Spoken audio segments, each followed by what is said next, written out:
علامہ ابن کثیر رحمۃ اللہ علیہ کہتے ہیں کہ عالمین جمع ہے عالم کی، آسمان کی مخلوق، خشکی اور تری کی مخلوق کو بھی عالم کہتے ہیں۔ ابن عباس سے ایک روایت ہے کہ اس سے مراد کل مخلوق ہے، خواہ میں اس کا علم ہو یا نہ ہو۔ امام رازی تفسیر کبیر میں ایک سے زیادہ عالم کے وجود کو بعید از قیاس نہیں گردانتے۔ حضرت ابو سعید خدری رضی اللہ تعالیٰ عنہ سے منقول ہے کہ عالم 40,000 ہے۔ یہ دنیا مشرق سے مغرب تک ایک عالم ہے، باقی اس کے سوا ہے۔ حضرت مقاتل کہتے ہیں کہ 80,000 عالم میں 40,000 خشکی اور 40,000 سمندر ہے۔ صاحب تبیان القرآن لکھتے ہیں کہ ان تمام اقوال میں صحیح یہ ہے کہ اللہ کریم کے سوا ہر موجود عالم ہے اور مخلوق عالم میں شامل ہے۔ عالمین کی کل تعداد تو صرف اللہ کریم کو ہی معلوم ہے، کیونکہ اللہ کریم کے لشکروں کو صرف وہی جانتے ہیں۔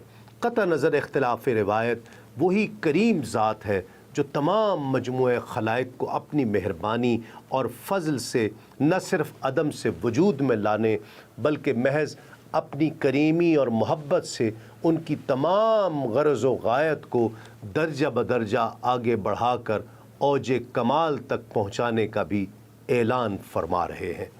تفسیر فیوض الرحمان میں ہے کہ اس ذات کی رحمت عامہ ہے کہ کوے کا بچہ جب انڈے سے باہر نکلتا ہے تو وہ سرخ گوشت کی طرح ہوتا ہے۔ ماں اسے آگ کی چنگاری سمجھ کر چھوڑ جاتی ہے۔ چھوٹے چھوٹے مچھر اسے آگ جان کر پروانہ بن کر خود اس کے منہ میں گرتے ہیں اور لقمہ بن جاتے ہیں، یہاں تک کہ اس کے بالوں پر اگاتے ہیں۔ اس وقت اس کی ماں اسے اپنی پرورش میں لے لیتی ہے۔ اس پر رحمت عامہ کا کرشمہ دیکھ کر کہا گیا، یا رزاق الغراب فی امہ، اے پروردگار کوے کے بچے کو آشیانے میں پالنے والے۔ یہ کاروان کائنات اپنے اندر کروڑوں راز سنبھالے ہوئے ہے۔ بہاروں کے حسن کی دل نوازی، صحراؤں کی پنہائی، سمندروں کی کوہ پہ کر موجیں اور ان کا جلال، پھولوں سے لدے قافلوں کا معین وقت پر آنا اور آسمان کے نیلے دامن پر تیز رفتار بادلوں کے رتھوں کی گڑگڑاہٹ، ایک طرف ذات کے تصرف کلی کی شاہد ہے اور دوسری طرف اس پیکر بے ثبات پر لطف عمیم کی طرف اشارہ ہے۔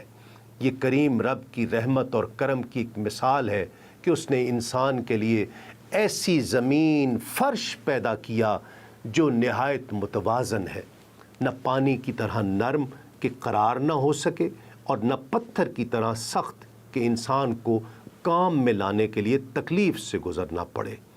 آسمان کو ایسا مزین اور خوشنما چھت بنایا جس کو بار بار دیکھنے سے بھی طبیعت پر خوشگوار اثر قائم رہے۔ پھر آسمان سے پانی کا برسنا جو جمادات و نباتات کے اگانے کا ذریعہ بنتا ہے، بلکہ اس سے قسم قسم کے پھل اور میوہ جات تسکین آدم کے لیے جنم لیتے ہیں۔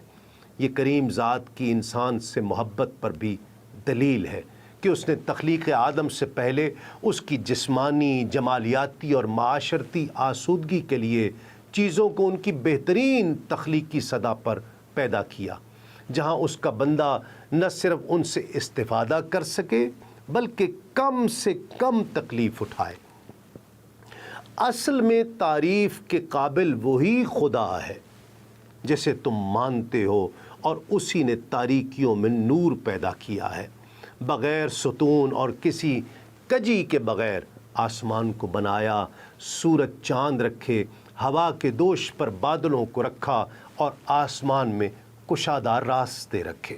خلقت عالم کے بارے میں امام مسلم کہتے ہیں کہ حضرت ابو ہریرہ رضی اللہ تعالیٰ عنہ نے بیان کیا کہ رسول اللہ صلی اللہ علیہ وآلہ وسلم نے میرا ہاتھ پکڑ کر ارشاد فرمایا کہ اللہ نے زمین کو ہفتے کے دن، پہاڑوں کو اتوار کے دن، پیر کے دن درخت، منگل کے دن مکروہ چیزیں، بدھ کے دن نور، جمعرات کے دن مویشی اور جانور پھیلائے، اور مخلوق کے آخر میں جمعہ کے دن عصر کے بعد آخری ساعت تک آدم علیہ السلام کو پیدا کیا۔